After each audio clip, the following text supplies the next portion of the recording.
ಇನ್ನು ಕರಾವಳಿಯಲ್ಲಿ ಏನು ಕ್ರಮ ತೆಗೆದುಕೊಳ್ತಾ ಇದೆಯಲ್ಲ ಖಾಕಿ, ಅದಕ್ಕೆ ಕೇಸರಿ ನಾಯಕರು ಕೆಂಡಾಮಂಡಲರಾಗಿದ್ದಾರೆ. ಆರ್ ಅಶೋಕ್ ಅವರು ಇವತ್ತು ಪ್ರತಿಕ್ರಿಯೆಯನ್ನು ಕೊಡ್ತಾ ಇದ್ರು. ಇದು ಆಂಟಿ ಹಿಂದೂ ಫೋರ್ಸ್ ಅಂತ ಅಶೋಕ್ ಕಿಡಿಕಾರಿದ್ದಾರೆ. ಸರ್ಕಾರದ ವಿರುದ್ಧ ಬಿಜೆಪಿ ನಾಯಕರು ಆಕ್ರೋಶವನ್ನು ವ್ಯಕ್ತಪಡಿಸಿದ್ದಾರೆ. ಸರ್ಕಾರ ಪೊಲೀಸ್ ಇಲಾಖೆ ಹೆಜ್ಜೆಗೆ ಖಂಡನೆ ವ್ಯಕ್ತಪಡಿಸಿದ್ದಾರೆ. ಸರ್ಕಾರಕ್ಕೆ ಹಿಂದೂಗಳೇ ಟಾರ್ಗೆಟ್ ಅಂತ ಆರ್ ಅಶೋಕ್ ತೀವ್ರ ಅಸಮಾಧಾನವನ್ನು ವ್ಯಕ್ತಪಡಿಸಿದ್ದಾರೆ.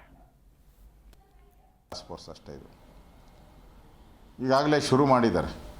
ಕಲ್ಲಡ್ಕ ಪ್ರಭಾಕರ್ ಭಟ್ರ ಬಗ್ಗೆ ಅವ್ರ ಮೇಲೆ ಕೇಸ್ ಹಾಕ್ತಾ ಇದ್ದಾರೆ. ಹಿಂದೂ ಕಾರ್ಯಕರ್ತರು ಅರುಣ್ ಪುತ್ತಿಲ ಅವ್ರಿಗೆ ಗಡೀಪಾರು ಮಾಡಬೇಕು ಅಂತ ಅವ್ರ ಮೇಲೆ ಕ್ರಮ ತೆಗೆದುಕೊಳ್ತಾ ಇದ್ದಾರೆ. ಬೇರೆ ಬೇರೆ ಹಿಂದೂ ಕಾರ್ಯಕರ್ತರನ್ನ ಹುಡುಕಿ ಕೇಸ್ ಹಾಕುವಂಥದ್ದು, ಅಂದರೆ ಮುಸ್ಲಿಮರನ್ನು ಓಲೈಕೆ ಮಾಡಬೇಕು ಅನ್ನೋದು ಒಂದೇ ಒಂದು ಕಾರಣಕ್ಕೋಸ್ಕರ ಈ ಒಂದು ಟಾಸ್ಕ್ ಫೋರ್ಸನ್ನು ಮಾಡಿದ್ದಾರೆ ಅವರು.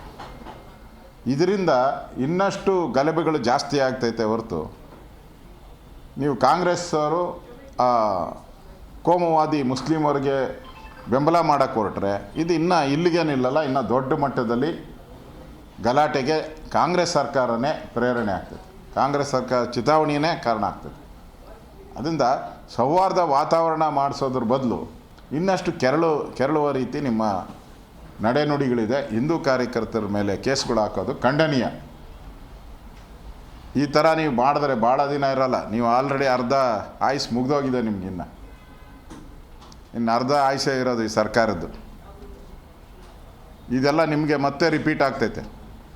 ನೀವೇನು ಮಾಡ್ತಾ ಇದ್ದೀರಾ, 2 ವರ್ಷದಿಂದ ಕೊಲೆ, ಸುಲಿಗೆ, ಅತ್ಯಾಚಾರಗಳು ಇವೆಲ್ಲ ನಡೀತಲ್ಲ. ಆವಾಗ ಸರ್ಕಾರ ಏನು ಮಾಡ್ತಾಯಿತ್ತು?